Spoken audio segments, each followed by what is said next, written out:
నమస్తే, welcome to for the people. నేను స్వప్న. సహాయం చేయవలసిన చేతులు విచక్షణ విడి రాళ్లతో రోడ్లపై యుద్ధాల. వరదల్లో అన్ని కోల్పోయిన ప్రజలను ఆదుకోవాల్సిన పార్టీలు తక్షణ కర్తవ్యమని ఎదురుదాడులతో సయ్యాట్లాడుతున్నాయి. నష్ట నివారణ చర్యలను పూడ్చేందుకు పనిచేయవలసిన ప్రభుత్వం ప్రతిపక్షాలపై దాడులు దేనికి తార్కాణం? వరదలతో నష్టపోయిన ప్రజానికానికి అండగా రేవంత్ పర్యటనలో ప్రతిపక్షాల రాద్ధాంతం దేనికి సూచన? సమస్యల పరిష్కారానికి పాలక ప్రతిపక్షాలు పూనుకోవాలి తప్ప ఒకరిపై ఒకరు రాళ్లతో దాడులను ప్రజలు ఏ విధంగా అర్థం చేసుకోవాలి? ఏ విధంగా హక్కును చేర్చుకోవాలి ప్రభుత్వాలు ఈ వరదలకి సంబంధించి ప్రజలని? ఇదే అంశానికి సంబంధించి ప్రస్తుతం మనతో పాటు మాట్లాడడానికి జూమ్ లైవ్లో మనకి ప్రముఖ పొలిటికల్ విశ్లేషకులు మనకి ఉప్పల లక్ష్మణ్ గారు ఉన్నారు. అలాగే మనకి బీజేపీ నాయకులు నరేష్ గారు ఉన్నారు. ఇద్దరికి నమస్కారం అండి.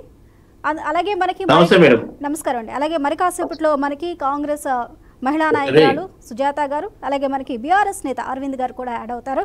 ముందుగా మనం చూస్తూనే ఉన్నామండి, లక్ష్మణ్ గారు, ఏదైనా రాష్ట్రానికి ఒక విపత్తు వచ్చినా, దేశానికి ఒక విపత్తు వచ్చినా రాజకీయ పార్టీలతో సంబంధం లేకుండా అతీతంగా ప్రజలకు మనం ఏం చేయాలి, ఎలాంటి సౌకర్యాలను మనం కల్పిస్తున్నాము, వారి బాధలను మనం ఏ విధంగా తీర్చగలుగుతున్నాము, జరిగిన నష్టాన్ని ఏ విధంగా మనం పూడ్చాలి, ఈ విధంగా ప్రతిపక్షాలు కానీ లేకపోతే అధికార పక్షాలు కానీ ఆలోచించాలి. కానీ తెలంగాణలో పరిస్థితి మనం ఒకసారి గమనించినట్లయితే, ఏదైతే ఖమ్మంలో పర్యటనకి వెళ్ళిన హరీష్ రావు గారు కానీ లేకపోతే రేవంత్ మాట్లాడేటప్పుడు కానీ ఏదైనా సరే ఒకరి మీద ఒకరు దాడులు విమర్శలు చేసుకుంటూ ఉన్నారు. అదేవిధంగా బీఆర్ఎస్ నాయకులు పర్యటనకి వెళ్తే, పరిశీలించడానికి వెళ్తే కారు అద్దాలు పగలకొట్టి రాళ్లతో దాడులు చేస్తారు అధికార పక్షాలు అంటూ కూడా వారు ఆరోపిస్తున్నారు. అసలు ఈ దాడులు ఇప్పుడున్న ప్రస్తుత పరిస్థితుల్లో చేసుకోవాల్సిన అవసరం ఉందా? రాజకీయ విమర్శలకి ఇది సమయం అంటారా? ఇది సమయం అయితే కాదమ్మా. ఎందుకంటే అన్ని రాజకీయ పక్షాలకు కూడా బాధితులను ఆదుకునే కార్యక్రమంలో పాల్గొనాల్సినటువంటి అవసరం ఉంది. సరే, ఎందుకు జరిగాయి, ఏమి నిర్లక్ష్యం జరిగింది, ఇవన్నీ కూడా తర్వాత కాస్త ఉపశమనం జరిగిన తర్వాత మాట్లాడుకుంటే పర్వాలేదు, కానీ ఇప్పుడు మాట్లాడుకోవాల్సిన అవసరం లేదు. అలాగే మరి అధికార పక్షం వాళ్ళు వరద బాధితులను పరామర్శించడానికి వెళ్తారు, ప్రతిపక్షం వాళ్ళు కూడా వెళ్తారు. వెళ్ళినప్పుడు అంత ఉక్రోషం అవసరం లేదు, అంటే దాడులు చేయాల్సినటువంటి అవసరం అయితే లేదు. వారి కొద్ది వాళ్ళు వెళ్తారు, ఎవరు చేయవలసిందో వాళ్ళు చేస్తారు. ఒకవేళ చేసే విధానంలోనూ లేకపోతే నిర్లక్ష్య ధోరణి రాజకీయ పార్టీలు అవలంబిస్తే ప్రజలకు అర్థమైపోతుంది, ప్రజలే వ్యతిరేకిస్తారు. అక్కడ వాళ్ళు చాలా ఆవేదనతో, బాధలతో, తిండి లేక నీరు లేక ఆవేశంతో ఉంటారు బాధితులు. వాళ్ళు ఏదైనా రెచ్చిపోయి 4 మాటలు అన్నా కూడా, తిరుగుబాటు చేసినా కూడా మాకు సౌకర్యాలు అందలేదని ఓపికతో రాజకీయ పక్షాలు ఉండాలి, తప్పదు. కానీ అక్కడికి వెళ్ళినటువంటి ప్రతిపక్ష పార్టీల మీద అధికార పక్షానికి సంబంధించిన వాళ్ళు రాళ్ళతో. లక్ష్మణ్ గారు వాయిస్ అన్మ్యూట్ చేయండి. అందువలన కొంచెం రెచ్చగొట్టేటువంటి పనులు ఎవరు కూడా చేయకూడదు, రెచ్చగొట్టకూడదు కూడా. ఇది సమయం అయితే కాదు. అందరూ కలిసికట్టుగా బాధితులను ఆదుకోవాలి, ఇంకా సలహా చెప్పాలి. ఇప్పుడు ప్రభుత్వము ఒకవేళ ఏదైనా నిర్లక్ష్య ధోరణి అవలంబిస్తుంటే ప్రతిపక్ష పార్టీలు సలహా చెప్పడంలో తప్పు లేదు, సూచనలు చేయడంలో తప్పు లేదు. పలానా చోట ల్యాప్సెస్ ఉన్నాయి, మీరు ఇది చూడండి అని చెప్పి చెప్పడము తప్పులేదు. అలా వెళ్తే బాగుంటుంది. కానీ ప్రతి చిన్న విషయానికి ఇప్పుడు అధికార పక్షం కూడా వాళ్ళ శక్తి మేరకు పనిచేస్తున్నారు. మనం వాళ్ళని ఊరికనే తప్పుపడితే కుదరదు. అధికార యంత్రాంగం కూడా రాత్రింబవళ్ళు పనిచేస్తున్నారు. ఎక్కడో ఒక చోట ఇప్పుడు ఇది ప్రకృతి విపత్తు, ఎవరి చేతిలో ఉండదు. అనుకోని వర్షాలు వచ్చాయి. వచ్చినప్పుడు ముందు జాగ్రత్త చర్యలు తీసుకున్నారా లేదా అంటే ఏ ప్రభుత్వం ముందు జాగ్రత్త చర్యలు సరిగా తీసుకోవటం లేదు. అలాగే పోనీ జరిగిన తర్వాత తీసుకోవలసిన చర్యల విషయంలో ఏమైనా నిర్లక్ష్యం ఉంటే ఎవరైనా ప్రశ్నించవచ్చు. కానీ అధికారులు కష్టపడుతున్నారు, రాజకీయ అధికార పక్షాల మంత్రులు అందరూ కూడా ఫీల్డ్లో ఉన్నారు, ఎవరు కూడా ఇళ్లలో కూర్చోలేదు, పని చేస్తున్నారు. చేస్తున్నప్పుడు కొంత సమయం పాటించాలి. ఉండొచ్చు, ఎక్కడన్నా నిర్లక్ష్యం జరిగి ఉంటుంది, జరగకుండా ఏమి ఉండదు. కానీ దాన్ని ఇప్పుడు ప్రస్తావించకూడదు, సలహా చెప్పాలి. ఇదిగో పలానా చోట ఈ నిర్లక్ష్యం జరిగింది, లేకపోతే పలానా వీధిలో పలానా కాలనీలో వాళ్ళకి ఫుడ్ అందలేదు, వాళ్ళకి వాటర్ అందలేదు అని చెప్పగలిగితే అధికార పక్షానికి కానీ అధికారులకు కానీ వాళ్ళు వెంటనే దిద్దుకునే అవకాశం ఉంటుంది. కాబట్టి ఇక్కడ తొందరపడిపోయి ఏదో ఇప్పుడు ఎందుకు వచ్చారు అంటే వస్తారు, వచ్చింది తప్పుపట్టడానికి అవకాశం లేదు. ప్రతిపక్ష పార్టీలు మరి బాధితులను పరామర్శించడానికి వెళ్లకుండా వాళ్ళైనా ఇంట్లో కూర్చుంటే రేపొద్దున ప్రజలు తప్పుపడతారు కదా, ఎందుకు రాలేదు, వీళ్ళు ఏం చేస్తున్నారు అని చెప్పి. అందువలన వాళ్ళు వెళ్తారు, వీళ్ళు వెళ్తారు. కానీ ఓపిక అనేది ఉండాలి. మనము జనం వైపు ఆలోచించాలి, బాధితుల వైపు ఆలోచించాలి రాజకీయ పక్షాలు ఇప్పుడున్నటువంటి పరిస్థితుల్లో. సరే, ఎందుకు జరిగింది, లోపం ఎక్కడ, ప్రభుత్వం ఈ ప్రభుత్వం వచ్చింది ఏం చేయలేదు, గత ప్రభుత్వం ఏం చేయలేదు అనేవి ఉంటాయి. కానీ ఇంత పెద్ద ఎత్తున వర్షాలు రావటం, అనుకోనేటువంటి 50 సంవత్సరాల క్రితం వచ్చినటువంటి భారీ వర్షాలు ఇవాళ వచ్చాయని నిపుణులు చెప్తున్నప్పుడు అది ఊహించడం కష్టమే.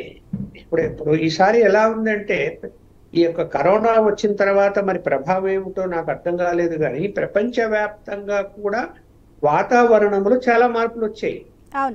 ఈ వర్షాకాలంలో ఎండలు వస్తున్నాయి, ఎండల కాలంలో వర్షాలు వస్తున్నాయి, చలికాలంలో చలి రావటం లేదు, అంతా సిస్టమ్ మారిపోయింది. ఇప్పుడు మనకి ఇక్కడ కూడా ఒక గంట భారీ వర్షం వస్తే ఇంకో గంటలో ఎండ వచ్చేసి వేడి వస్తున్నది. ఇలాంటి పరిస్థితులు ఎప్పుడు చూసాము? మనము గతంలో ఏముంటుందంటే వర్షాకాలం అంటే పలానా నెలలో వర్షాలు వస్తాయి, ఒక 3 నెలల పాటు. చలికాలం అంటే పలానా నెలలో చలి వస్తుంది, ఎండాకాలం అంటే పలానప్పుడు వస్తుంది అని మనము ఐడెంటిఫై చేసి వాతావరణ పరిస్థితులు కూడా ఊహకి అందని విధంగా ఉంటున్నాయంటారు. ఓకే లక్ష్మణ్ గారు, ఇప్పుడు అలా లేదు. ఇప్పుడు చూడండి, ఇప్పుడు ఇక్కడ ఆగస్టు ఎండింగ్ సెప్టెంబర్ లో ఇంత పెద్ద వర్షాలు వస్తాయి, ఎప్పుడైనా వచ్చాయి ఈ నెలలో. అందువలన ఊహించినటువంటి పరిణామాలు జరిగినప్పుడు కొన్ని ఇబ్బందులు ప్రజలకు వస్తాయి. ఎందుకు? ఈ ఆక్రమణలు ఎవరు అరికట్టలేకపోయారు, అలాగే చెరువులు, కాలువలు,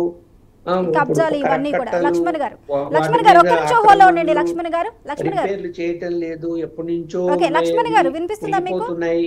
ఇవన్నీ కూడా ఊహించని పరిణామాలు, దానికి ఆవేశపడితే సరిపోదు. ఓకే అండి, ఒక్క నిమిషం హోల్లో ఉండండి లక్ష్మణ్ గారు. మనకి మరో 2 గెస్టులు కూడా యాడ్ అయ్యారు, వాళ్ళని ఇంట్రడ్యూస్ చేసుకుందాం. అలాగే మనకి కాంగ్రెస్ నేత సుజాత గారు, అలాగే మనకి బీఆర్ఎస్ నుంచి అరవింద్ గారు కూడా యాడ్ అయ్యారు. ఇద్దరికి నమస్కారం అండి. ఇద్దరికి నమస్తే అండి. ఒక నిమిషం ఇద్దరు హోల్లో ఉందండి. నరేష్ గారు, గత 7.5 దశాబ్దాలుగా ఎన్నడూ కురవని వర్షపాతం తెలుగు రాష్ట్రాల్లో నమోదైంది. సుమారు 42 సెంటీమీటర్ల వర్షపాతం నమోదైంది అంటూ కూడా వాతావరణ నిపుణులు చెప్తూ ఉన్నారు. ఇంత పెద్ద విపత్తు వస్తుంది అని సామాన్య ప్రజలు కానీ ప్రభుత్వాలు కానీ అంచనా వేసే పరిస్థితులు లేవు. అలాంటప్పుడు ఒక ప్రభుత్వాన్ని విమర్శలు చేయడం ఎంతవరకు సమంజసం అంటారు? ఇప్పుడు మాత్రమే కాదు, ఈ ఫ్లోటింగ్ కానీ ఫ్లోట్స్ కానీ మనం ఇప్పుడే చూడట్లేదు, గత ప్రభుత్వాలు కూడా ఇలాంటివి జరిగాయి. గంట వర్షం పడితే ఆ గంట పడిన వర్షపు నీరు ఎటు వెళ్ళాలి తెలియక రోడ్ల మీద జనజీవనం స్తంభించిన పరిస్థితులు మనం చూసాం. అంటే కేవలం రేవంత్ వచ్చిన తర్వాత ఇలాంటి పరిస్థితి వచ్చిందా అనేది కాదు, కాకపోతే వర్షపాతం ఎక్కువగా నమోదైంది. ఈ పరిస్థితి, ఈ డ్రైనేజ్ సిస్టమ్, ఈ వ్యవస్థ ఇదంతా కూడా గతం నుంచి ఉంది, ఎప్పటి నుంచో ఉంది. ఇది 50 ఏళ్ల క్రితం చేసిన డ్రైనేజ్ సిస్టమ్ ఇక్కడ ఉంది. అలాంటప్పుడు ప్రభుత్వాన్ని విమర్శించడం ఎంతవరకు సమంజసం అంటారు? ప్రభుత్వం నిజంగానే చేసే పనిలో విఫలమైందంటారా? ప్రకృతి బీభత్సవాలు జరిగినప్పుడు దాన్ని ఎవరి చేతుల్లో ఏముండదండి. ప్రకృతి బీభత్సం ఎవరైనా దానికి బలి కావాల్సిందే. చాలా వ్యవస్థలో పశువులు, సంపద అన్ని కూడా పోతుంటాయి. సో ప్రకృతిని ఎవరు ఎదుర్కోలేరు సృష్టిలో. ఈరోజు ఏదైతే 100 సంవత్సరాల చరిత్రలో, ఇంతకుముందు కొన్ని ఛానల్స్ లో నేను చూశాను, ఏదైతే ఇరిగేషన్ డిపార్ట్మెంట్ వాళ్ళు ఏదైతే ప్రకాశం బ్యారేజ్కి వచ్చిన వాటర్ ఏదైతే ఉందో 100 సంవత్సరాలలో అంత వరద రాలేదు. ఇప్పుడు మరి ఎస్పెషల్లీ నల్గొండ జిల్లా, ఖమ్మం జిల్లాకి వెళ్ళి వచ్చిన వరద, అక్కడ కురిసిన వాన వచ్చే కంటే మన తెలంగాణ నుంచి పోయిన వరదనే ఎక్కువైపోయింది అక్కడ. కాబట్టి ఈ క్రమంలో ఏదైతే ఆ రాత్రి అప్పుడు జరిగిన ఆ యొక్క 3-4 గంటలు జరిగిన దాంట్లో బ్రిడ్జిలు కొట్టుకపోవడము, రోడ్లు కొట్టుకపోవడము, పశు సంపదలు కొట్టుకపోవడం ఇవన్నీ జరిగినాయి. ఇవన్నీ ఎవరు ఊహించింది కాదు ఇది. కాబట్టి ఈ ప్రకృతి బీభత్సం జరిగినప్పుడు దానికి సంబంధించి ప్రభుత్వం కూడా, ఏ ప్రభుత్వం అయినా సరే, రేపు భారతీయ జనతా పార్టీ అధికారంలో రేపు వచ్చినా, ఇప్పుడు ప్రస్తుతం కాంగ్రెస్ పార్టీ ఉన్నా, ఏ ప్రభుత్వం అయినా చర్యలు తీసుకోవడానికి ప్రయత్నాలు చేస్తుంది, డెఫినెట్ గా తిరిగి యాక్టివ్ చేస్తుంది తప్ప రాత్రికి అంటే పని చేయకపోతే అది వేరు. ఫోటోలకు ఫోజులు ఎచ్చుడు, ఏదో పలకరించినవా తిరిగినవా అని వేరు. కానీ ఒకటి మటుకు నేను చెప్తాను మేడం, ప్రజాస్వామ్య వ్యవస్థలో హింసకు తావులేదు. హరీష్ రావు గారి మీద ఏదైతే ఈ రోజు అక్కడ రాళ్లతోటి కార్ల మీద దాడి జరిగిందో దాన్ని మేము పూర్తిగా ఖండిస్తున్నాం. ఎందుకంటే ప్రజాస్వామ్య వ్యవస్థలో ఇలాంటి దాడులకు తావులేదు. ప్రతిపక్షాలు అన్నప్పుడు డెఫినెట్ గా వస్తాయి, పలకరిస్తాయి, సాయం చేస్తాయి, ఎంతో కొంత ధైర్యాన్ని ఇస్తాయి. కానీ రాజకీయం చేసిన ఈ టైంలో మటుకు అది సమంజసం కాదు. అది కాంగ్రెస్ పార్టీ అయినా సరే, అది బీఆర్ఎస్ అయినా సరే, ఎవరైనా సరే, రేపు మా పార్టీ అయినా సరే, కానీ ఏ విధంగా ఉపయోగపడాలి, ఏ విధంగా వాళ్ళని ఆదుకోవాలి. వీలైతే రేపు ఇప్పుడు కేంద్ర ప్రభుత్వం ఉన్నది. రేపు మా కిషన్ రెడ్డి గారు ఈరోజు చెప్పారు, మేము డెఫినెట్ గా కేంద్ర ప్రభుత్వంతో మాట్లాడతాం. మా ఈటల రాజేందర్ గారు కూడా ఈరోజు చాలా ఛానళ్లలో మాట్లాడారు. డెఫినెట్ గా వరదకు సంబంధించిన ఎస్టిమేషన్ ఏదైతే ఈ రాష్ట్ర ప్రభుత్వం పంపిస్తుందో దాని ప్రైమ్ మినిస్టర్ తో మాట్లాడి ఎంతో కొంత మేము ఇమీడియట్ గా ఈ రాష్ట్రానికి రిలీఫ్ ఫండ్ మేము అందించే ప్రయత్నాలు చేస్తా ఉన్నాం. అంటే ఎవరు అధికారం చేయగలిగే సహాయం ఉంటే వాళ్ళు ఇమీడియట్ గా చేసి మనం బాధ్యతలను ఆదుకోవాల్సిన అవసరం ఉన్నది. ఈరోజు చూస్తుంటే మన పరిస్థితి చూస్తుంటే పక్కకున్న ఆంధ్రప్రదేశ్ లో 24 గంటలు 45 గంటలు భోజనాలు లేక వాళ్ళు నీళ్ళలోనే ఉండి నడుము వరకు నీళ్ళల్లో ఉండే పరిస్థితి. మరి అక్కడ యంత్రాంగం పనిచేస్తుందంటే పనిచేస్తుంది, చంద్రబాబు నాయుడు పనిచేస్తున్నాడంటే పనిచేస్తున్నాడు. ఆ యొక్క మన పడవలలో కూడా తిరిగి, ఆ యొక్క ఎయిర్ బెలూన్ పడవలలో కూడా తిరిగి వారు తిరుగుతున్నారు, చేస్తున్నారు. కానీ అక్కడికి వచ్చి మనం సాయం చేయకపోగా, మనం అంటే ప్రజలకు ఉపయోగపడకపోగా వారు రాజకీయం చేయడం అనేది సమంజసం కాదు. అదే విధంగా తెలంగాణ కూడా సేమ్ అదే వర్తిస్తుంది. ఇక్కడ టిఆర్ఎస్ పార్టీ కానీ కాంగ్రెస్ పార్టీ కానీ కొన్ని పేపర్లలో, కొన్ని సోషల్ మీడియా ఛానళ్లలో చూస్తే నవ్వు వస్తుంది. అంటే అక్కడ పోయిన లీడర్లు అక్కడ ఉన్న పరిశీలించే దానికంటే ఎక్కువ కూడా ఈ ఫోటోలకు ఫోజులు ఇచ్చుడు, ఫోటోలో చూసుకోవడం, అది దానికి రకరకాల మంత్రులు కావచ్చు, అపోజిషన్ ఎమ్మెల్యేలు కావచ్చు, ఇవన్నిటిని దీని మీద సోషల్ మీడియాలో కామెంట్స్ చేస్తుంటే ఈ వ్యవస్థ ఎటుపోతుంది. సరే ఒకవేళ పోయినప్పుడు మాట్లాడుతుంటాం, చేస్తుంటాం, ఏమొచ్చినామా రాత్రి, అంటే ప్రభుత్వం వచ్చిందా, ఎంఆర్ఓ వచ్చిందా, కలెక్టర్ వచ్చిందా, ఆదుకున్నారా, ఏమైనా ఫుడ్కి సంబంధించిన ఏమైనా ఇచ్చిరా ఎవరా అని ఇవన్నీ మాట్లాడుతున్నప్పుడు ఫోటోగ్రాఫర్లు అవి ఫోటో కొడుతుంటారు. ఫోటో కొడుతుంటే పక్కకున్న ఏదో ఫోటో పోజ్ చేస్తాడు. ఇచ్చినంత మాత్రాన ఆ నాయకుని చిత్తశుద్ధిని మనం అనుమానించాల్సిన అవసరం లేదు.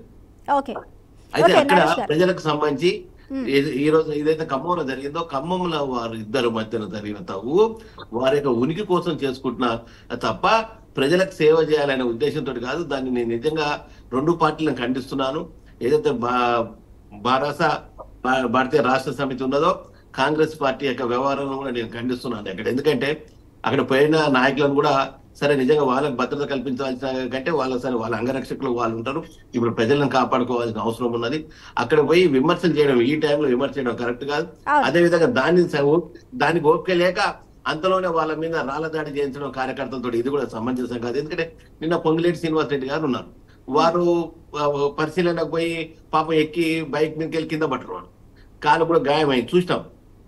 అంటే నాయకుల్లో చిత్తశుద్ధి ఉన్న నాయకులు ఉన్నారు, ఫోజులు ఇచ్చే నాయకులు ఉన్నారు. కానీ ఈ టైంలో ఫోజులు ఇచ్చే నాయకులని చిత్తశుద్ధి అందరినీ మన వీటి గురించి మాట్లాడదు, రాజకీయాల గురించి.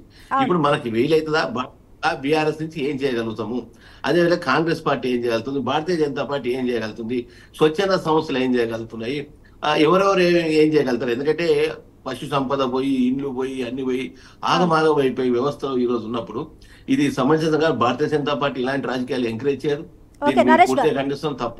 నరేష్ గారు ఒక్క నిమిషం హోల్డ్ అవ్వండి. సుజాత గారు, హరీష్ రావు అధికార పార్టీ మీద అంటే ముఖ్యంగా రేవంత్ రెడ్డి మీద కానీ కాంగ్రెస్ ప్రభుత్వం మీద చేసిన వ్యాఖ్యలు ఏ విధంగా ఉన్నాయంటే అసలు ఏ మాత్రం సహాయక చర్యల్లో ప్రభుత్వం పాల్గొనడం లేదు. ఎవరైతే మృతులు ఉన్నారో చివరికి ఆ మృతుల సంఖ్యను కూడా తక్కువ చేసి చూపించే ప్రయత్నం చేస్తుంది ప్రభుత్వం. టోటల్గా 28 మంది చనిపోతే 16 మంది చనిపోయినట్లు మాత్రమే చూపిస్తున్నారు. ఇవన్నీ కూడా దాచే ప్రయత్నం చేస్తున్నారు ఏం జరుగుతుంది అనేది. ఆ లిస్ట్ అంతా కూడా మా దగ్గర ఉంది అని చెప్పినారు. అదేవిధంగా హరీష్ రావు, అలాగే పువ్వాడ ఆశయ్ కానీ, లేకపోతే నామా కానీ, సబితా కానీ వీళ్ళందరూ కూడా పర్యటనకు వెళ్తే అక్కడ పర్యవేక్షించడానికి వెళ్తే కార్ల మీద దాడి చేయడం కానీ, దౌర్జన్యాలు చేయడం కానీ పూర్తిగా తీవ్రంగా ఖండిస్తున్న పరిస్థితి. అయితే ఇప్పుడు ఖమ్మంలో జరిగిన ఈ దాడిని మీరు ఏ విధంగా చూస్తారు? దీనికి సంబంధించి కేటీఆర్ మిమ్మల్ని బాధ్యత తీసుకోవాలంటున్నారు, ప్రాణాలు కోల్పోయిన వారిని తిరిగిస్తారంటూ కూడా క్వశ్చన్ చేస్తున్నారు. మరి మీ సమాధానం ఏంటి? గుడ్ ఈవినింగ్ అండి, మీకు ఛానల్కి అలాగే నా తోటి పార్టిసిపెంట్స్ కి ప్రేక్షకులకు కూడా. ఫస్ట్ ఆఫ్ ఆల్, ఈ విపత్తులో నుంచి బయటపడాలి అనే ఆలోచన ప్రతి ఒక్కరికి ఉండాలి. ఈ రోజు పార్టీలకు అతీతంగా, రాజకీయాలకు అతీతంగా ప్రతి ఒక్కరు స్వచ్ఛందంగా సర్వీస్ చేయడానికి ముంగలికి రావాల్సినటువంటి సమయంలో బురద రాజకీయం చేస్తున్నటువంటి ప్రతిపక్ష నాయకులు, ముందుగా ప్రధాన ప్రతిపక్షమైనటువంటి బీఆర్ఎస్ నాయకులందరూ కూడా 4 రోజుల నుంచి ఏడున్నారో తెలియదు, ఈ రోజు ఉటావుటిన వచ్చి అందరు వెక్కిరిస్తున్నారు, మొహం మీద మూతి మీద వేలేసుకుంటున్నారు. కనీసం మాజీ ముఖ్యమంత్రి గాని ప్రతిపక్ష నాయకుడైనటువంటి కేసీఆర్ ఒక్క రోజు కూడా బయటికి రాలేదు. అమెరికాలో ఉండి ఈ దాడికి కారణం కాంగ్రెసే కావాలని చెప్పేసి దాడి చేయించింది అని చెప్తున్నారు. ఈ దాడి వెనకాల నిజంగానే కాంగ్రెస్ ఉందా? బీఆర్ఎస్ నాయకులు అక్కడికి వెళ్ళి పరిశీలించి వాళ్ళని ఓదారుస్తున్నప్పుడు తట్టుకోలేకే ఈ దాడికి పాల్పడిందా వారు ఆరోపిస్తున్నట్లు, అది నిజమే అంటారా?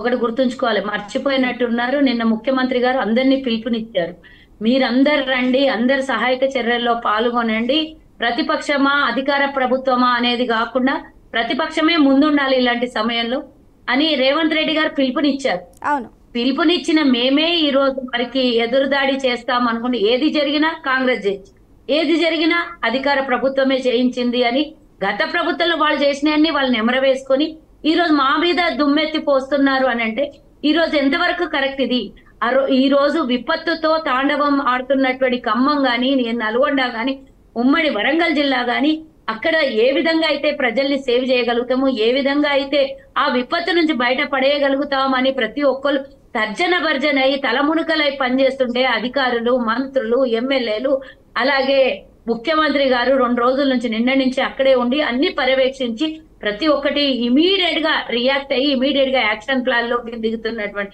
మా ప్రభుత్వము ఈ రోజు వీళ్ళు వచ్చి ఏదో 3 రోజుల నుంచి ఎక్కడ పోయిందండి, మా మీద అంటే 27వ తారీఖు హెచ్చరికలు జారీ చేస్తే నిద్రపోయిండ్రు అంటారు. కేసీఆర్ లాగా నిద్రపోయే ప్రభుత్వమా అండి ఇది? కాంగ్రెస్ పార్టీ 14 గంటలు పనిచేస్తుందండి. ఆపత్కాలంలో పనిచేసేటట్టు ప్రభుత్వం ఏర్పడి 9 నెలలైనా 9 నెలల నుంచి ఈ రోజు అనునిత్యము ప్రతిరోజు 14 గంటలు పనిచేస్తుంది. వరద బీభత్సం జరిగినటువంటి ప్రాంతాల్లో గత 4-5 రోజుల నుంచి 3 మంత్రులు పూర్తి స్థాయిలో పర్యవేక్షణలో ఉండి అన్ని అప్పటికప్పుడే ఎమర్జెన్సీతో పళ్ళు చేయించుకుంటూ కలెక్టర్ల ఆదేశాలు ఇస్తూ కలెక్టర్లకు 5 కోట్లు కేటాయించేసి ఇమీడియట్ గా చనిపోయిన వాళ్ళకి 5 లక్షలు, అలాగే పశు సంపద నష్టపోయిన వాళ్ళకి 5,000, 4,000, 10,000 ఇలా ఇచ్చుకుంటూ పోయి పంట నష్టం జరిగిన వాళ్ళకి ఎకరాకి 10,000 అనౌన్స్ చేసి ఇమీడియట్ గా యాక్షన్ ప్లాన్ లో ప్రభుత్వం దిగింది. ప్రభుత్వం తలమునకలు అయ్యన్నది. దాంట్లో భాగంగా రాష్ట్ర ప్రజల్ని కూడా ఎక్కడుంటే కూడా ఆదుకోవడానికి పిలుపునిస్తోంది.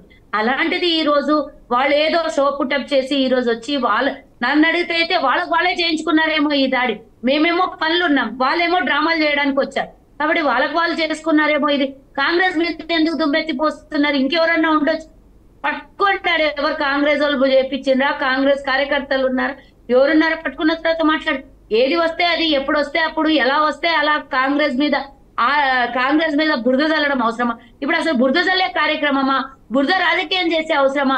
బురదల్లో జనాలు ఇరుక్కొని ఉన్నారు, వాళ్ళ ఇళ్లలో ఆపదలో ఉన్నారు. అవసరమైతే ఒక పూట ఒక గ్లాస్ మంచినీళ్ళు ఇవ్వండి, ఒక బాటిల్ మంచినీళ్ళు ఇవ్వండి, ఒక బిర్యానీ, ఒక పులిహోర పొట్లమో ఇవ్వండి చేతనైతే. కానీ ముఖ్యంగా ఇంకోటి, కేంద్ర ప్రభుత్వం ఆదుకోవాలి. 5,500 కోట్ల విపత్తు జరిగింది, నష్టం జరిగింది, పంటలు 2.5 లక్షల ఎకరాల పంట నష్టం జరిగింది. ఇంకా ఇతరత్ర అంటే పర్సనల్ గా డ్యామేజ్ అయినది ఒక్కొక్క కుటుంబం పర్సనల్ డ్యామేజ్ ఇంకా కౌంట్లెస్, అది కౌంట్ కూడా చేయలేము. ఎంత కనీసం 5,000 కోట్లు ఈ రోజు జరిగిన నష్టము అని రేవంత్ రెడ్డి గారు చెప్పుకుంటూ వస్తే ఈ రోజు దాని మీద ఎక్కడ ప్రభుత్వానికి మంచి పేరు వస్తుందో, ఎక్కడ ప్రభుత్వానికి ఈ టైంలో మంచి పేరు చెడ్డ పేరు, ఈ టైంలో రాజకీయము, ఈ టైంలో ఒకళ్ళ మీద ఒకళ్ళు బురద చల్లుకోవడం అవసరమా అండి? వీళ్ళు ఏదో పని చేయడానికి వచ్చినట్లు డ్రామాలు చేస్తున్నారు. నాతో పాటు నిన్న నుంచి డిబేట్ లో పార్టిసిపేట్ చేసిన బీఆర్ఎస్ నాయకులు అంటారు ఈరోజు అధికారంలో ఉంది కాంగ్రెస్, కాబట్టి అధికార పార్టీ పోవాలి, మేమెందుకు పోవాలండి సహాయక చర్యలకి అంటారు. సిగ్గుతో నోట్తో నవ్వేది పోయి ఇంకేదంతా నవ్వేటటువంటి పరిస్థితి అండి. వీళ్ళు ఈ మాటలు మాట్లాడుతున్నారంటే సిగ్గైతుంది. తెలంగాణలో ఉన్నటువంటి పరిస్థితి ఎంత, ఎన్నడూ గతంలో దశాబ్దాల కాలంగా కూడా ఎన్నడూ చూడనటువంటి విపత్తు. ఆ కాలంలో 2 రాష్ట్రాలు ఉమ్మడి రాష్ట్రం ఉన్నప్పుడు కర్నూలుకి వరదలు వచ్చినప్పుడు కూడా ఇంత పెద్ద దాడి జరగలేదేమో, వర్షం దాడి అనిపించింది. కానీ ఈ రోజు 42 సెంటీమీటర్ల వర్షం పడి అక్కడ ఉన్నటువంటి జన సందేహం అంతా అతలాకుతలం అవుతుంటే అక్కడ ఉన్న ప్రాణ నష్టం ఏది, ఇంకోటి అన్ని విధాల ప్రభుత్వం సహాయక చర్యలకు ముందు పరిగెడుతుంటే కేంద్రం ఏమో పలకదు, కేవలం మాట్లాడుతున్నారు. ఎంత అవుతుందో అంత ఇస్తామో అంటున్నారు. 2,000 కోట్లు అడిగినాం, 5,500 కోట్లు ఖర్చు అవుతుంది ఆల్రెడీ. అది ఇప్పటి వరకు ఉన్నటువంటి అంచనా ఇంకా పెరిగే అవకాశం ఉండదు. ఎందుకంటే రైల్వే లైన్ సెంట్రల్ గవర్నమెంట్ చూసుకోవాల్సిందే, హైవే రోడ్డు సెంట్రల్ గవర్నమెంట్ చూసుకోవాల్సింది. ఇవన్నీ ఉండగా ఇంకా కనీసం కేంద్రం వాళ్ళు ఇచ్చినంత తెస్తామనే మాట మాట్లాడుతున్నారు. అవసరమైతే 3,000 కోట్లు కూడా డిజాస్టర్ లో ఉంటాయి డబ్బులు. ప్రతి రాష్ట్రానికి విపత్తు వచ్చినప్పుడు కాపాడడానికి కొన్ని వేల కోట్ల రూపాయలు ఉంటాయి. అవి ఈరోజు తెలంగాణకు అవసరం ఉన్నది, అత్యవసరం ఉన్నది. ఇది జాతీయ విపత్తుగా దీన్ని భావించి కేంద్ర ప్రభుత్వం కూడా దిగి రావాలి, ప్రధానమంత్రి కూడా రావాలని రేవంత్ రెడ్డి గారు నిన్న ఒక ప్రతిపాదన తీసుకొని వచ్చారు. దాని మీద కేంద్రంలో ఉన్న బీజేపీ వాళ్ళు మీరు ప్రయత్నం చేయండి, ఇమీడియట్ గా తెలంగాణకు ఆపదలు ఆదుకోవడానికి ముందుకు రండి. ప్రతిపక్షంగా ఉన్న బీఆర్ఎస్ వాళ్ళు చాతనైతే 1,00,000 కోట్లు దోచుకున్న బీఆర్ఎస్ కనీసం 1,000 కోట్లు ఇచ్చి ఆదుకోండి, అది కూడా చాటుకోండి. కానీ ఈ రోజు తెలంగాణలో చేసి ఈ రోజు కాంగ్రెస్ ప్రభుత్వం పూర్తి స్థాయిలో పనిచేస్తుంది, మా మీద బురద చల్లుతారా? ఓకే సుజాత గారు ఒక్క నిమిషం హోల్లో ఉండండి. అరవింద్ గారు తెలంగాణలో ప్రజలు నమస్కారం అండి, ఇంత ఇబ్బందులు పడుతుంటే కేటీఆర్ అమెరికా పర్యటనలో ఉన్నారు, కేసీఆర్ ఫామ్ హౌస్ వదిలి బయటికి రారు. కేటీఆర్ ట్విట్టర్ వేదికగా విమర్శన అస్త్రాలు సంధిస్తారు కానీ ఆయన ఇక్కడ లేరు. అలాంటప్పుడు విమర్శించే నైతిక హక్కు బీఆర్ఎస్కు ఉందా? అదేవిధంగా ఇక్కడ కొన్ని పాయింట్స్ అయితే చెప్పడం జరిగింది. ఖమ్మంలో మరణాల సంఖ్య 9 మంది ఉన్నారు, 9 మంది చనిపోయారు, దీన్ని దాచే ప్రయత్నం చేస్తున్నారు. అలాగే భక్తరామ ప్రాజెక్ట్ గురించి కూడా మాట్లాడారు హరీష్ రావు. అలాగే పాలమూరు ఎత్తిపోతల పంప్ హౌస్ మునిగిపోయింది అన్నారు. అలాగే సాగర్ కెనాల్వి కూడా తెగిపోయాయి, వెల్డింగ్ చేశారు, అప్పుడు తాగునీటి కోసం వెల్డింగ్ చేశారు, దాన్ని తీయడం మర్చిపోయారు, టోటల్గా ఇది ప్రభుత్వ వైఫల్యం అంటూ కూడా చెప్తున్నారు. భక్త రామరాజు ఈ ప్రాజెక్ట్ గురించి కూడా ఆయన మాట్లాడారు. ఏదైనా సరే ఇప్పుడు ఇవన్నీ మాట్లాడాలి అంటే కనీస సహాయక చర్యల్లో బీఆర్ఎస్ నాయకులు ఎక్కడ పాల్గొంటున్నారు? గత 3 రోజుల నుంచి లేనిది ఈ రోజు ఎందుకు బయటకు వచ్చి మాట్లాడుతున్నారు? అంటే ఈ రోజు వర్షాలు తగ్గాయి కాబట్టి తేరుకున్నారా? మేడం ముందుగా మీకు ప్యానెల్లో ఉన్నటువంటి పెద్దలందరికీ మంచినీళ్ళ దండాలు మేడం, నమస్కారాలు. నమస్తే. ముమ్మాటికి మాట అవాస్తవం మేడం. తప్పకుండా హరీష్ రావు గారి నియోజకవర్గం నుంచి దాదాపుగా 5 లారీలకు సుమారు 5 లారీల పాటు బియ్యాన్ని కానివ్వండి, ఉప్పులు, పప్పులు, నిత్యావసర సరుకుల్ని ఇప్పటికే రెడీ చేసి ఉన్నది. అన్ని నియోజకవర్గ కేంద్రాల నుంచి కూడా మా నియోజకవర్గకు సంబంధించినటువంటి ఇన్ఛార్జీలు, ఎమ్మెల్యేలు ఉన్న చోట వాళ్ళందరూ కూడా ఈ వరద బాధిత పడ్డటువంటి బాధితులని ఆదుకోవడానికి ముందు వరుసలో మేము తప్పకుండా ఉంటాం మేడం. అయితే ఇక్కడ దురదృష్టం ఏంటి అంటే వరద సహాయ చర్యల్లో పూర్తి స్థాయిలో ఈ రాష్ట్ర ప్రభుత్వం విఫలం అయ్యింది అనేటువంటి విషయాన్ని సాక్షాత్తు బీఆర్ఎస్ పార్టీగా మేము చెప్పట్లేదు మేడం. అక్కడ ఎవరైతే బాధపడుతూ ఉన్నారో వాళ్ళే మాట్లాడుతున్నటువంటి మాటలు, వాళ్ళే చెప్తున్నటువంటి వాళ్ళని ఆవేదనని వెళ్ళగక్తా ఉన్నారు. అక్కడ నిన్న రేవంత్ రెడ్డి గారు ముఖ్యమంత్రి హోదాలో వచ్చిండ్రు, కనీసం నీళ్లు కూడా మాకు ఇవ్వలేదు సార్ అనేటువంటి విషయాన్ని చెప్పిండ్రు. ఆ నియోజకవర్గానికి ఆ జిల్లాకు సంబంధించినటువంటి మాజీ మంత్రివర్యులు పువ్వాడ అజయ్ గారు, ఎంపీ రవి గారు, తర్వాత మాజీ ఎమ్మెల్యేలు వీళ్ళందరూ కూడా సహాయ చర్యల్లో ఇప్పటికే నిమగ్నమై ఉన్నారు మేడం. అయితే నేను చెప్పొచ్చేటువంటి అంశం ఏంటి అనంటే నిన్న మన రాష్ట్ర ముఖ్యమంత్రి రేవంత్ రెడ్డి గారు ఏమని మాట్లాడతారు అంటే మాకంటే ఇట్లాంటి వరద ముప్పు వచ్చేటువంటి క్రమంలో మాకంటే ముందు మీరే ఉండాలి అనేటువంటి విషయాన్ని కూడా ఆయన మాట్లాడితే అక్కడ ఉన్నటువంటి వాళ్ళందరూ కూడా మరి ఈ రాష్ట్ర ప్రభుత్వం ఎందుకు ఉండాలి అనేటువంటి విషయాన్ని కూడా చెప్పిండ్రు. ఇక్కడ రాజకీయం ముమ్మాటికి మేము చేస్తలేము, మేము చేసేది ఒకటే విషయాన్ని మేము ఈ వేదిక ద్వారా ఒక విషయాన్ని ఏం చెప్పదలుచుకున్నాము అంటే మేడం, ఇవాళ ప్రాణ నష్టం అయినటువంటి వాళ్ళకు 5 లక్షల రూపాయల చొప్పున ఎక్స్టేషియా ప్రకటిస్తాము అనేటువంటి విషయం చెప్పిండ్రు. వరద బాధిత పడ్డటువంటి నీళ్లతో మునిగిపోయినటువంటి ఇళ్లకు ఒక 10,000 రూపాయల చొప్పున ఇస్తాము అనేటువంటి విషయం చెప్పిండ్రు మేడం. అయితే మేమేమంటా ఉన్నాము అంటే 5 లక్షల రూపాయలు వాళ్ళకు దేనికి కూడా సరిపోవు.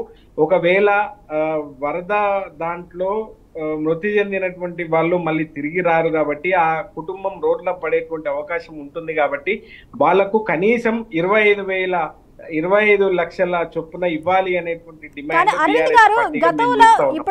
మేడం. దయచేసి గతంలో బీఆర్ఎస్ ప్రభుత్వం మృతుల కుటుంబాలకి ఎంత ఎక్స్గ్రేషియా ప్రకటించింది? ఎంత మాక్సిమం ఎక్స్గ్రేషియా? మేడం దయించి నన్ను మొత్తం పూర్తి చేయనివ్వాలి. నేను పూర్తి చేసినాక ప్రతి విషయానికి సమాధానం చెప్తాను దయచేసి. అయితే ఇక్కడ రాజకీయం చేయాల్సినటువంటి అవసరం లేదు మేడం.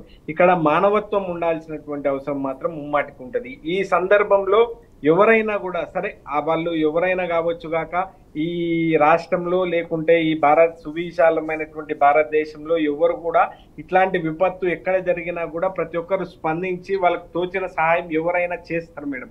అయితే ఇక్కడ మేము రాజకీయ ముమ్మాటికి మాట్లాడతలేము. మేము మాట్లాడేటువంటి ఒకటే అంశం ఏంటి అని అంటే మృతి చెందినటువంటి కుటుంబాలకు న్యాయం జరగాలి. రెండోది మేడం, ఇప్పుడు వాళ్ళు వండుకోవడానికి వాళ్ళకు బియ్యం తడిచిపోయి ఉన్నాయి. వాళ్ళకు బియ్యము వేరేదో సహాయ చర్యలు వాళ్ళ పార్టీకి సంబంధించినటువంటి వాళ్ళు ప్రభుత్వం నుంచి కొద్దిగా ఇస్తున్నారు అనేటువంటి సమాచారం కూడా మన దగ్గర ఉంది. అయితే నేనేమంటా ఉన్నాను అంటే ఇప్పటికే వాళ్ళ ఇల్లు మొత్తం నీళ్లతో మునిగిపోయి ఉన్నది. వాళ్ళు కట్టుకున్నటువంటి బట్టలు తప్పిస్తే వేరేటి వాళ్ళ దగ్గర లేనటువంటి పరిస్థితి ఉన్నది. చిన్నపిల్లలు వాళ్ళు పాలకు లేదు అనుకుంటే పెద్దవాళ్ళు తిండికి అన్నమో రామచంద్ర అని చెప్పి ఎదురు చూస్తా ఉన్నారు.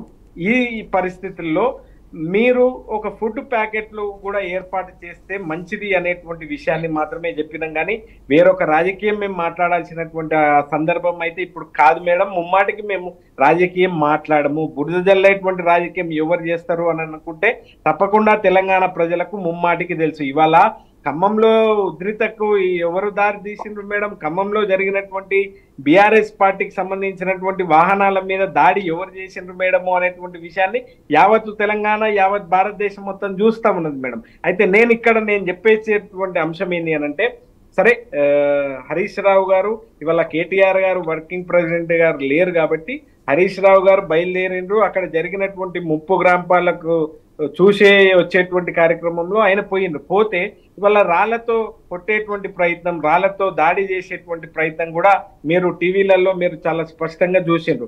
మేము ఒక విషయాన్ని మేము ఏం చెప్తా ఉన్నాము అంటే ఇవాళ ఎంతసేపు మొన్న విలేకరులు మీలాంటి మహిళా తల్లులు ఇద్దరు జర్నలిస్టులు వాళ్ళ ఊరికి పోతే వాళ్ళ మీద దాడి చేస్తారు. రైతులు రోడ్డుపైకి వచ్చి ధర్నాలు చేస్తే వాళ్ళపైన కేసులు పెడతారు. ఇవాళ అసెంబ్లీలో సబితా ఇంద్రారెడ్డి గారు ఆయన గురించి మాట్లాడితే అక్కడ దాడులు చేస్తారు, రోడ్లపైన దాడులు చేస్తారు. ఎక్కడ దాడులు చేస్తారు? ఇది మంచిదా అనేటువంటి విషయాన్ని మాత్రం మీరు ఒకసారి పునరాలోచన మాత్రం తప్పకుండా చేయాలి. ఇవల్ల మీరు ప్రజాపాలన అనేటువంటి ఒక నామస్కారం తీసుకొని మీరు బయలుదేరి ఉన్నారు. కానీ ఇవన్నీ చేసి ఉంటే ఇవాళ తెలంగాణ ప్రజలు కూడా ఏది రాయి ఏది రత్నము అనేటువంటి విషయాన్ని ఇప్పటికీ అవగతం కూడా చేసుకున్నారు మేడం. కానీ ఇప్పుడు సందర్భం ముమ్మాటికి కాదు. ఇవాళ 9 మంది ఎమ్మెల్యేలు ఉన్నటువంటి ఆ జిల్లాకు సంబంధించినటువంటి కాంగ్రెస్ పార్టీ ఎమ్మెల్యేలు 9 మంది ఉంటే 9 మందిని కూడా కాపాడుకోలేకపోవడము అనేది చాలా దురదృష్టకరము అనేటువంటి విషయాన్ని మాత్రం మాట్లాడుతూ ఉన్నాం. అయితే నిన్న ఒక జేసీపీ డ్రైవరు పోతే నా ఒక్కని ప్రాణమే, వస్తే 10 మందితో తిరిగి వస్తా అని చెప్పి ప్రాణాలకు తెగించి ఆయన పోయి వీరోచిత పోరాటం చేసి వాళ్ళని తీసుకొచ్చినటువంటి పరిస్థితి కూడా ఉన్నది. వాళ్ళని అభినందిస్తూ వాళ్ళకు ఇవాళ హరీష్ రావు గారు సన్మానం కూడా చేసిండ్రు. ఎందుకు అనంటే ఒక గొప్ప హృదయంతో ఇవాళ ఆయన కూడా కుటుంబం ఉంది. ఆయనకు ఒకవేళ జరిగితే ఆయన కుటుంబం కూడా రోడ్డు మీద పడుతుంది. పోతే నా ఒక్కరి ప్రాణమే పోతుంది, కానీ తిరిగి వస్తే మేము 10 మందితో తిరిగి వస్తాము అని చెప్పి మాట్లాడిపోయినప్పుడు అక్కడ ఎంత గొప్పగా మాట్లాడిండు అనేటువంటి విషయాన్ని గ్రహించి మాట్లాడాలి.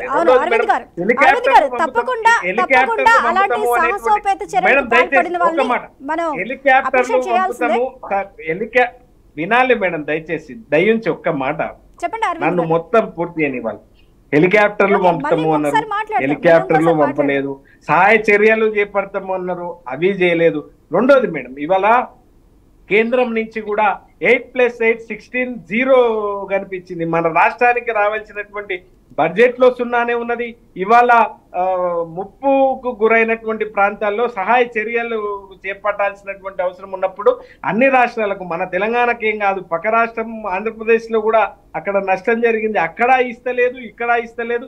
ఎందుకు ఈ కేంద్ర ప్రభుత్వము మన తెలంగాణ మీద ఇంత చిన్న చూపు చూస్తా ఉన్నది అనేటువంటి విషయాన్ని మాత్రం గ్రహించాలి. చూస్తున్నాడు 2 తెలుగు రాష్ట్రాల్లో వర్ష బీభత్సం ఏ విధంగా సృష్టించింది అనేది. అయితే తెలంగాణలో చూసుకున్నట్లయితే ఈ వర్ష బీభత్సం కాస్త రాజకీయ రంగు పులుకుంది. ఒకరి మీద ఒకరు విమర్శలతో పాటు దాడులు కూడా తెగబడుతున్నారు. అయితే ఇందులో పంట నష్టం కానీ, ప్రాణ నష్టం కానీ, ఆస్తి నష్టం కానీ, రిహాబిలిటేషన్ సెంటర్స్లో ఎంతమంది ఉన్నారని కానీ, వాళ్ళకి ఏ విధంగా ఫుడ్ ప్రొవైడ్ చేస్తున్నారు, అలాగే కరెంటుని ఏ విధంగా పునరుద్ధరించాలి, తెగిపోయిన కనెక్టివిటీ ఏదైతే ఉందో రోడ్లని అవి ఎలా పునరుద్ధరించాలి అనే అంశానికి సంబంధించి ఏ విధమైన క్లారిటీ కూడా ప్రస్తుత ప్రభుత్వం ఇవ్వలేదంటూ కూడా ప్రతిపక్షాలు ఏకదాటితో చెప్తూ ఉన్నాయి. అయితే ఎన్ని చిట్చాట్లు జరిగినా, ఎన్ని మాట్లాడినా, ఎన్ని మీటింగులు పెట్టినా వీటి మీద ఎందుకు ఫోకస్ పెట్టట్లేదు, దీని మీద ఒక ప్రణాళిక ఎందుకు తీసుకురావట్లేదు అనే ప్రశ్న కూడా మొదలవుతుంది. లక్ష్మణ్ గారు, టోటల్గా తెలంగాణలో వచ్చిన ఒక ఈ విపత్తుని జాతీయ విపత్తుగా ప్రకటించాలి అంటూ కూడా కేంద్రాన్ని కోరుతున్నారు. ఆ జాతీయ విపత్తుగా ప్రకటించే అవకాశం ఎంతవరకునే, అదేవిధంగా ఇప్పుడు నేను చెప్పిన ప్రాణ నష్టం కానీ, ఆస్తి నష్టం కానీ, లేకపోతే ఇతరత్ర అంశాల మీద ఎందుకు ఫోకస్ పెట్టట్లేదు, సరైన నివేదిక ఇప్పటికీ కూడా ఎందుకు తీయలేదు అంటారు? జాతీయ స్థాయిలో జాతీయ విపత్తుల సంస్థ ఉన్నది కేంద్ర ప్రభుత్వం ఆధీనంలో. అది అనేక విధాలుగా కూడా రాష్ట్రాలకు సహాయం చేస్తుంది. అంచనా, ఇప్పుడు జరిగిన నష్టాన్ని అంచనా వేయటము, దానికి నిధులు ఇవ్వటం అన్నది అది ప్రొసీజర్ వేరు. తర్వాత ఒక కమిటీ వస్తుంది, డిజాస్టర్ మేనేజ్మెంట్ సంబంధించిన కమిటీ వచ్చి వీళ్ళు ఇచ్చినటువంటి అంచనాలను పరిశీలించి మళ్ళీ వాళ్ళు ఒక నివేదిక కేంద్ర ప్రభుత్వానికి ఇచ్చిన తర్వాత ఏమి సహాయం చేయాలి అన్న దాని మీద నిర్ణయం తీసుకుంటారు. అయితే తాత్కాలిక సహాయం కింద ఏమైనా నిధులు కేంద్ర ప్రభుత్వం వెంబడి ఇవ్వడానికి అవకాశం ఉంది. ఆ తాత్కాలిక సహాయం కింద ఇక్కడ జాతీయ విపత్తు కింద వస్తుందా రాదంటే, ఇప్పుడు ప్రకృతి వైపరీత్యం జరిగినప్పుడు జాతీయ విపత్తి అది, దానికి మళ్ళా జాతీయ విపత్తు కాదు అని చెప్పడానికి అవకాశమే లేదు. ఇక్కడ కాలువలు తెగినా, నదులు తెగినా కూడా, బ్రిడ్జిలని కూలిపోయినా కూడా ఏ కారణంగా ప్రకృతి విపత్తే కదా. మరి దానికి సంబంధించి చర్యలు తీసుకోవాల్సినటువంటి బాధ్యత ఎక్కువగా కేంద్రానికి ఉంది రాష్ట్రానికంటే. రాష్ట్రాన్ని అన్ని విధాలుగా కేంద్రం ఆదుకోవాలి, ఏమి అందులో సందేహించాల్సిన అవసరం లేదు. ఇప్పుడు జాతీయ విపత్తులకు సంబంధించినటువంటి సంస్థ యొక్క సిబ్బందే కదా ఇప్పుడు ఆంధ్రప్రదేశ్ లో అక్కడ విజయవాడ కుర్చి వాళ్ళు హెలికాప్టర్లలో వచ్చి అంత సహాయ చర్యలు చేపట్టారు. అక్కడ మనం చూస్తున్నాం కదా. ఇక్కడ కూడా అలా అవకాశాలు అవసరం ఉంటే పంపిస్తారు, వాళ్ళు పంపించకుండా ఏం ఉండదు. అది ఏ రాష్ట్రాల్లో ఎవరు అధికారంలో ఉన్నారు, ఏ పార్టీ ఉన్నది అన్నది కాదు. ఇది కేంద్రం బాధ్యత. ఎక్కడేం జరిగినా కూడా ఖచ్చితంగా జాతీయ విపత్తు సంస్థ పనిచేయాలి, దానికి సంబంధించినటువంటి సిబ్బంది రావాలి, హెలికాప్టర్లు రావాలి, అవసరమైతే సైన్యాన్ని కూడా పంపిస్తారు. కాబట్టి ఆ బాధ్యత వాళ్ళు చేయాల్సిన అవసరం ఉంది. అలాంటి పరిస్థితి ఇక్కడ ఉందా లేదా అన్నది ఎప్పటికప్పుడు చీఫ్ సెక్రటరీ ద్వారా నివేదికలు తెప్పించుకుంటుంది కేంద్ర హోంశాఖ. ఊరికైతే ఏమి ఉండదు. ఇక్కడ జరుగుతున్న వాటిల్లో ఏమిటంటే ప్రధానంగా అక్కడ ఖమ్మం సంబంధించినటువంటి ఒక ప్రాంతానికే మనకు అనుకోని సంఘటనలు జరిగాయి తప్ప మిగతా ప్రాంతాల్లో అంత ఇబ్బందికరమైన పరిస్థితులు ఏం లేవు. వరంగల్లో కూడా ఎక్కువగానే ఉన్నా కూడా అంత ఇబ్బందికర పరిస్థితులు మనం చూడడం లేదు. ఓన్లీ ఖమ్మం సంబంధించి చూస్తున్నారు. వెంటనే అందరూ రియాక్ట్ అయ్యారు, మంత్రులు రియాక్ట్ అయ్యారు, అధికారులు రియాక్ట్ అయ్యారు. సాక్షాత్ ముఖ్యమంత్రి అక్కడ పనిచేస్తున్నాడు. అయినా కూడా ల్యాప్సెస్ ఉంటే గనక ఆ ల్యాప్సెస్ ను సూచనల రూపంలో తెలియజేయాలి. విమర్శలు కాదు కావాల్సింది. ఇప్పుడు ఫెయిల్ అయిపోయారు, ప్రభుత్వం ఏం చేస్తుంది, నిద్రపోతుందా, ఇట్లాంటి మాటలు కాదు. ఇప్పుడు అధికారులు కూడా వాళ్ళు రాత్రి పగళ్ళు పని చేస్తున్నప్పుడు మనం వాళ్ళకి సపోర్ట్ గా ఉండాలి, కానీ డిస్కరేజ్ చేసే విధంగా మాట్లాడితే ఏం పని చేస్తారు, ఎంత పని చేసినా చేయలేదు అంటే వాళ్ళకు కూడా బాధ కలుగుతుంది కదా. కొంచెం ఆగాలి, కొద్ది రోజులు ఆగి ఓకే ఏదైనా మరీ ఇబ్బందికరమైన పరిస్థితులలో ఏమి చేయలేని పరిస్థితుల్లో ప్రభుత్వం ఉంటే ఇదిగో పలానా ఇష్యూలో ఇది చేయలేదు, లేట్ అయిపోయింది, ఫెయిల్ అయిపోయారు అని చెప్పాలి. అందువలన ఎంతవరకు చేయగలుగుతారు అన్న దాని మీద అంతవరకు రాష్ట్ర ప్రభుత్వం స్పందించి పనిచేస్తున్నది. మనము ఇప్పుడే దాని తీవ్ర విమర్శలు చేయడం సబబు అయితే కాదు ఏ రాజకీయ పార్టీ కూడా. అలాగే ఏంటంటే కాంగ్రెస్ పార్టీ వాళ్ళు కూడా ప్రతిపక్ష పార్టీలు ఏదైనా ఓకే, మ్యూట్ లోకి వెళ్ళిపోయింది లక్ష్మణ్ గారు, మ్యూట్ లోకి వెళ్ళిపోయింది. ఒక్క నిమిషం హోలో ఉండండి లక్ష్మణ్ గారు. అలాగే నరేష్ గారు 8+8 నరేష్ గారు 8+8 అనేది ఎందుకు పనికి రాకుండా పోయింది? ఇటు కాంగ్రెస్ కి 8 మంది ఎంపీలు ఉండి, అటు బీజేపీకి 8 మంది ఎంపీలు ఉండి కూడా కనీసం హెలికాప్టర్లని సహాయక చర్యల్లోకి కేంద్రం పంపించలేకపోయింది. ప్రధానమంత్రి నరేంద్ర మోదీని ప్రశ్నిద్దాం రండి, నేను ప్రశ్నిస్తాను అంటే బీజేపీ వాళ్ళు నా వెనక వస్తారా, వాళ్ళు అటు నుంచి అటు జారుకుంటారంటూ కూడా హరీష్ రావు ప్రశ్నిస్తున్నారు. అదేవిధంగా ఈటల వ్యాఖ్యలను కూడా మనం ఇప్పుడు ఒక్కసారి చూడాలి. ఈటల రాజేందర్ కూడా కొన్ని హాట్ కామెంట్స్ చేశారు. ఆయన వరదల్లో ఎవరైతే ఉన్నారో మృతి చెందిన కుటుంబాలకి 50 లక్షల ఎక్స్గ్రేషియా ప్రకటించాలంటూ కూడా ప్రస్తుత ప్రభుత్వాన్ని ఆయన డిమాండ్ చేస్తున్నారు. అదేవిధంగా డబుల్ బెడ్రూమ్లు ఇవ్వాలంటూ కూడా ఆయన డిమాండ్ చేస్తున్నారు. సరైన నివేదిక ఇవ్వాలన్నారు. ఓకే, బాగుంది. కాకపోతే ఇప్పటి వరకు డిమాండ్స్ అనేవి ప్రభుత్వాన్ని బీజేపీ చేస్తుంది, కానీ కేంద్రం నుంచి ఏం సహాయం తీసుకొచ్చింది? కేంద్రం నుంచి ఎలాంటి సహాయం రాష్ట్రానికి అందింది ఇప్పటి వరకు? దీని గురించి ఎందుకు మాట్లాడట్లేదు? రాష్ట్ర ప్రభుత్వం మీద మాత్రమే డిమాండ్ చేస్తుంది. అంటే ఇప్పుడు డిమాండ్ చేసే పరిస్థితుల్లో ఉందా రాష్ట్ర ప్రభుత్వం? సహాయక చర్యలో నిమగ్నమై ఉన్నప్పుడు ఇలాంటి డిమాండ్స్ని ఏ విధంగా సహాయం చేయకపోగా ఈ విధమైన డిమాండ్స్ని ఎలా చూడొచ్చు అంటారు? ఇప్పుడు రాజకీయాల్లోనే వాళ్ళకు పరమావధి అయింది ప్రతిపక్షాలకు. ఇప్పుడు మేము చాలా స్పష్టంగా విషయం జరిగినప్పుడు రేవంత్ రెడ్డి గారు పోయి ప్రధానమంత్రికి ఫోన్ చేయలేదండి. వర్షం పడిన తెల్లారి ఇమీడియట్ గానే ప్రధానమంత్రి గారు రేవంత్ రెడ్డి ముఖ్యమంత్రి గారు ఫోన్ చేశారు. పిఎం ఆఫీస్ నుంచి ఫోన్ వచ్చింది, ప్రధానమంత్రి గారు మాట్లాడారు. బ్రదర్ మేము ఉన్నాము, మీరు కొనసాగించండి, మీకు ఏం అవసరం కావాలన్నా మేము చూసుకుంటాము, మీరు దేనికి వెనకాడొద్దని చెప్పి ప్రధానమంత్రి గారు హామీ ఇచ్చారు. ఇంతకుముందు లక్ష్మణ్ గారు చెప్పినట్టు కేంద్ర ప్రభుత్వానికి ముఖ్యంగా నరేంద్ర మోడీ గారి ఆధ్వర్యంలో నడుస్తున్న ఈ యొక్క ప్రభుత్వానికి భారతదేశం అంతా ఒక యూనిట్ లాగానే చూస్తారు. ఇది బీజేపీ పాలిత రాష్ట్రాల, కాంగ్రెస్ పాలిత రాష్ట్రాల, కమ్యూనిస్టు పాలిత రాష్ట్రాల, ఇంకా ఏరే రాష్ట్రాలని చూడడం జరగదు. ఈరోజు కేరళలో వాయనాడులో జరిగిన బీభత్సం విషయంలో అక్కడ జరిగిన ఏదైతే చాలా మంది చనిపోవడంలో భారతీయ జనతా పార్టీ ఏదైతే పెద్ద ఎత్తున వెళ్ళింది, అక్కడ ఆఖరి ప్రైమ్ మినిస్టర్ కూడా అక్కడ విజిట్ చేయడం జరిగింది. ఈ రోజు ఇంతకుముందు టీఆర్ఎస్ సోదరుడు మాట్లాడుతూ అక్కడ ఆంధ్రకి ఏం చేయలేదు. లక్ష్మణ్ గారు చెప్పారు, మనం అందరం చూసినాము. అక్కడ రాత్రి పెద్ద ఎత్తున ఎన్డీఆర్ఎఫ్ టీం రావడం, చంద్రబాబు నాయుడు కూడా చెప్పాను కేంద్రం పెద్ద ఎత్తున కూడా మాకు సాయం చేస్తుంది, హెల్ప్ చేస్తుంది. ఇదన్నీ కూడా ఇంతమంది స్వయంగానే వారు కూడా ప్రకటించారు. ఇక్కడ కూడా పొద్దునంటే కిషన్ రెడ్డి గారు కూడా చెప్పారు. ఈ రోజు మేము మాట్లాడుతున్నాం చాలా స్పష్టంగా. ఎందుకంటే దాని యొక్క తీవ్రతను బట్టి ఇప్పుడు ఇంతకుముందు సుజాత గారు మాట్లాడినట్టు కేంద్రం ఏం చేయలేదు అని అన్నది వారే. మళ్ళీ ఈ నేషనల్ హైవేస్ ఇవన్నీ కూడా కేంద్రమే నిర్మిస్తారు డెఫినెట్ గా, దాంట్లో నో డౌట్ ఎట్ ఆల్.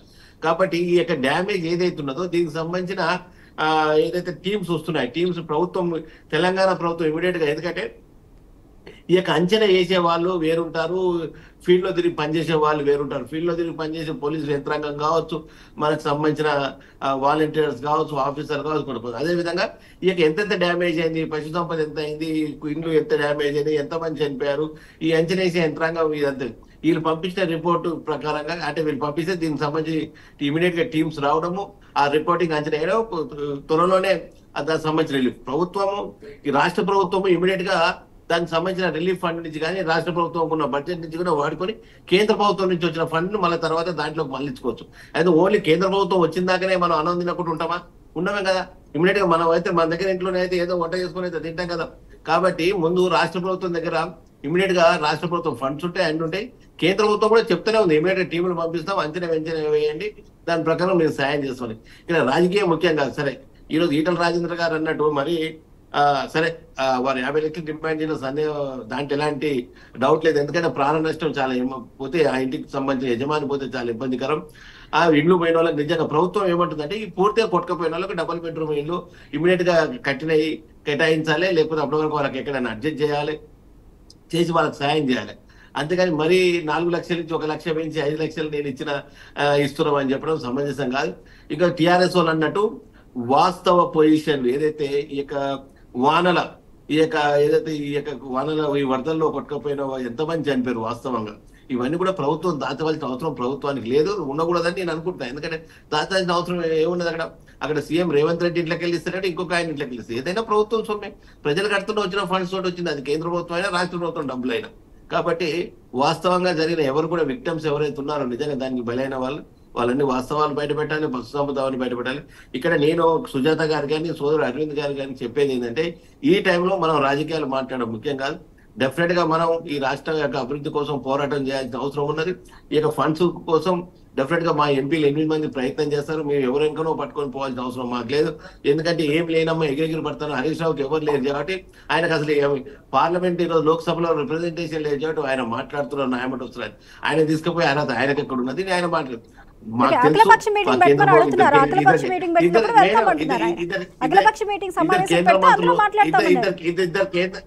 ఇద్దరు కేంద్ర మంత్రులు ఉన్నారు, ఒక సీనియర్ నాయకులు ఉన్నారు, ఈటల రాజేంద్ర గారు ఉన్నారు. వీళ్ళందరూ కూడా ప్రైమ్ మినిస్టర్ గారి అమిత్ షా గారికి రెగ్యులర్ గా టచ్ లో ఉన్నారు. వీరు మాట్లాడుతున్నారు. అంతమంది ఉన్నారండి, అంతమంది ఉన్నారు.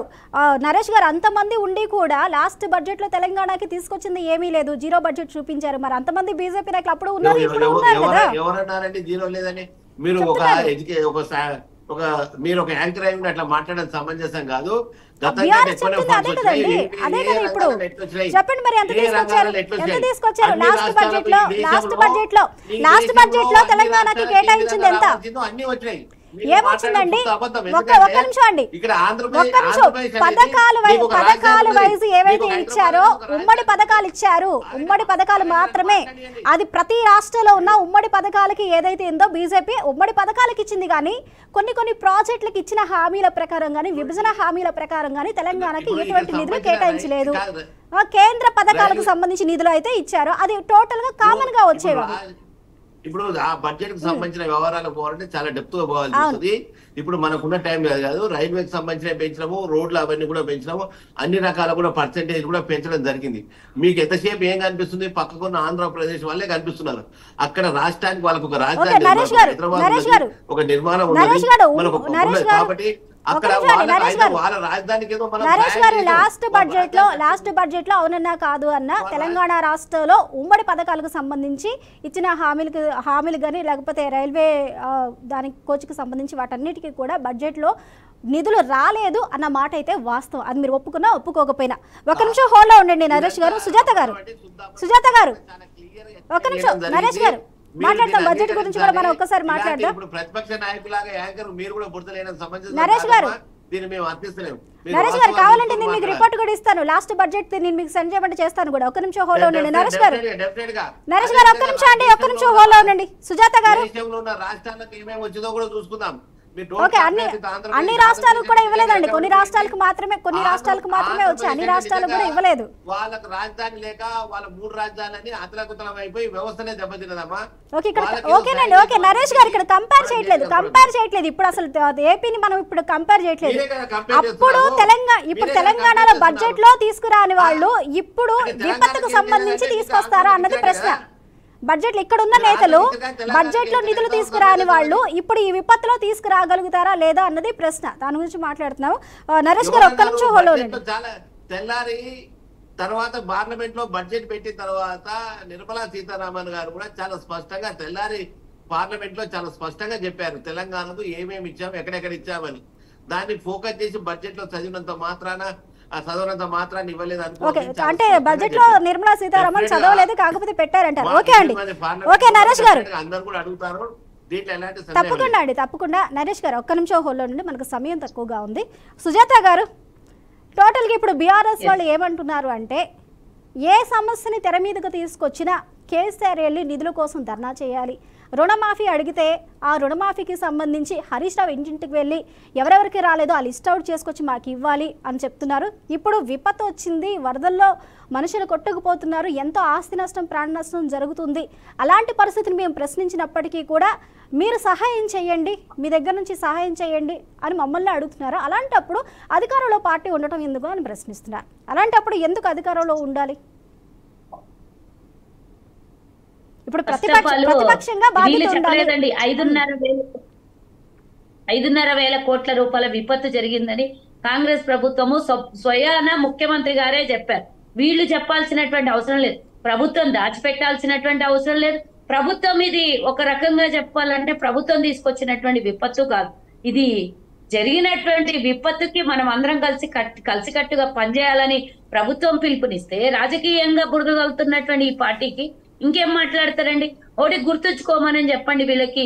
గతంలో వీళ్ళు హైదరాబాద్ లో, ఈ రోజు చూడండి హైదరాబాద్ లో ఇన్ని వర్షాలు పడుతున్నా నీళ్ళు ఎక్కడ నాగుతున్నాయో, ఎప్పటికప్పుడు గంటకి అధికారులు, నాయకులు, కార్యకర్తలు అందరూ పనిచేస్తున్నారు. కలెక్టర్లు ఇద్దరు కమిషనర్లు హైదరాబాద్ లో నిరంతరంగా ఒక్క నిమిషం కూడా వాళ్ళు భోజనం కూడా తినకుండా పరిగెత్తుకుంటూ పనిచేస్తున్నారు. ప్రతి ఒక్క చోట ఎక్కడి నుంచి చిన్న విపత్తు అని ఇన్ఫర్మేషన్ వచ్చినా అక్కడికి పరిగెడుతున్నారు. హైదరాబాద్ లో అనొద్దు, జరగాలని కోరుకోవద్దు. గతంలో హైదరాబాద్ లో వచ్చినటువంటి వరద బీభత్సల్లో ఎంతమంది నాలాలో కొట్టుకుని పోయారు, ఎంతమంది డ్రైనేజ్ మాన్యువల్ తీసి ఉండడం వల్ల మాన్యువల్ లోపలికి పోయినటువంటి విషయం మనం గమనించాం. ఈసారి అది జరగలేదు. ఎందుకంటే ప్రతి నిమిషం నేను నిన్న బయటకు వెళ్ళాను, వర్షం వచ్చే టైంకి ప్రతి చోట మున్సిపాలిటీ అధికారులు ప్రతి చోట పనిచేస్తున్నారు. ప్రతి ఒక్క మాన్యువల్ దగ్గర మున్సిపాలిటీ అధికారులు గంటకోసారి పర్యవేక్షిస్తున్నారు. ఇది ప్రభుత్వం ప్రజాపాలన నడుస్తుంది, ప్రజల కోసం పనిచేయడం కోసం నడుస్తుంది. ఇకపోతే ఎక్కడైతే విపత్తు జరిగిందో, ఎక్కడైతే ఈ అకాల వర్షాలు వచ్చి అతలాకుతలం చేసిందో అక్కడైతే ప్రభుత్వం, మంత్రులు, యంత్రాంగం పూర్తి స్థాయిలో పనిచేస్తుంది. అక్కడ ఎలక్ట్రిసిటీ డిపార్ట్మెంట్ సంబంధించిన ప్రిన్సిపల్ సెక్రటరీకి ఆదేశాలు ఇవ్వడం జరిగింది. అక్కడ మరి R&Bకి సంబంధించిన వాళ్ళకి ఇన్స్ట్రక్షన్స్ ఇవ్వడం జరిగింది. మంత్రులు, ఎమ్మెల్యేలు ప్రతి ఒక్కరు కూడా వెళ్ళి ఆ స్థలాలలో ఉన్నటువంటి నష్టాలని, కష్టాలని బేరేజ్ చేసుకుంటూ ముఖ్యమంత్రి గారే స్వయంగా వచ్చి అనౌన్స్ చేసిండు. ప్రాణ నష్టం వీళ్ళు లెక్కలియమని అడుగుతున్నారు. రేవంత్ రెడ్డి గారు ఏదన్నా ప్రాణ నష్టం సృష్టించింది కాదు, అది ప్రభుత్వం సృష్టించింది కాదు. ఈ రోజు జరిగినటువంటి ఈ విపత్తులో నష్టపోయినటువంటి వాళ్ళకు ప్రభుత్వం ఇయ్యమంటే వాళ్ళకి రేపు పొద్దున 5 లక్షలు బహిరంగంగానే అనౌన్స్ చేసినాం. ఒకవేళ 5 లక్షలని, అలాగే 3 తండాలు ఏవైతే వరద ధాటికి 3 తండాలు పాడైపోయాయో వాళ్ళందరికీ కూడా ఇందిరమ్మ ఇళ్లను కూడా ఇస్తానంటూ కూడా ఆయన ప్రకటించడం జరిగింది. ఇవన్నీ కూడా ఖమ్మంలో చెరువుల్ని ఆక్రమించడం వల్ల ఇలాంటి విపత్తులు వస్తున్నాయంటూ కూడా ఆయన ఓపెన్ స్టేట్మెంట్ ఇచ్చారు. ఎవరైతే బాధితులు ఉంటారో వాళ్ళందరికీ కూడా తగిన న్యాయం చేస్తామని చెప్తున్నారు. కాకపోతే విపక్షాలు, ప్రతిపక్షాలు అనేవి క్వశ్చన్ చేస్తే ఖచ్చితంగా క్వశ్చన్ చేసే రైట్ వాళ్ళకు ఉంటాయి. రైట్ అండి కదా. గతంలో ముఖ్యమంత్రి ఏనాడైనా హైదరాబాద్ లో విపత్తు జరిగినప్పుడు బయటకు వచ్చి మాట్లాడిండా? ఈ రోజు ఆయన ట్విట్టర్ లో మాట్లాడతాడు. ఈయన ఫామ్ హౌస్ వదిలి ఇంత విపత్తు జరుగుతుంటే ప్రధాన ప్రతిపక్ష నాయకుడు ఫామ్ హౌస్ లో నుంచి బయటికి రాలేదు. బిడ్డ కూడా పోయి జైల్లో నుంచి వచ్చి ఫామ్ హౌస్ లోనే కలిసింది, కానీ ఆయన మాత్రం బయటికి రాలేదు. అట్లాంటి పరిస్థితుల్లో వీళ్ళు ప్రశ్నించే హక్కు ఎక్కడుంది, నైతిక విలువ ఎక్కడుంది? పోయి ఆ కుటుంబాల్ని పరామర్శించి ఏదో సహాయం చేస్తారనే అసలు ఎవరు కూడా నమ్మకం లేదు. రేవంత్ రెడ్డి సుజాత గారు కంక్లూడ్ చేద్దాం, మనకి సమయం తక్కువ ఉంది. ఇబ్బందులు కేసీఆర్ దోచుకున్న లక్షల కోట్లు ఉన్నాయి కదా, అందులో నుంచి కేవలం 1000 కోట్లు ఇచ్చి తెలంగాణ ప్రజలను ఆదుకోమంటున్నారు. ఎందుకంటే అది తెలంగాణ ప్రజల సొమ్మండి. కేసీఆర్ సంపాదించుకున్న పైసనో, కేసీఆర్ కుటుంబమో కష్టపడి రాళ్లు కొట్టి సంపాదించిన పైస కాదు అది. సుజాత గారు మళ్ళీ మాట్లాడదాం, మనం మరొకసారి మాట్లాడదాం ఇదే అంశం గురించి. Right, thank you so much. ఈ డిబేట్ లో పాల్గొన్న లక్ష్మణ్ గారికి, అలాగే అరవింద్ గారికి, నరేష్ గారికి, సుజాత గారికి థ్యాంక్ యూ అండి. రైట్, చూస్తూనే ఉన్నాం కదా, ఇరు తెలుగు రాష్ట్రాలు వర్ష బీభత్సానికి అతలాకుతలం అయిపోతున్నాయి. అయితే 2 రాష్ట్రాల్లో కూడా సహాయక చర్యలు ముమ్మరంగా కొనసాగుతున్నాయి. అయితే తెలంగాణలో రాజకీయ రంగును పులుముకుంది ఈ వరదలు అనేవి. పార్టీలకు అతీతంగా ప్రతి ఒక్కరూ కూడా ఈ ద్వేషాలను పక్కన పెట్టి ప్రజల కోసం, ప్రజల శ్రేయస్సు కోసం ఇప్పుడున్న ఈ విపత్తు నుంచి బయటికి రావడానికి ప్రయత్నం చేయాలంటూ కూడా కోరుతున్నాం.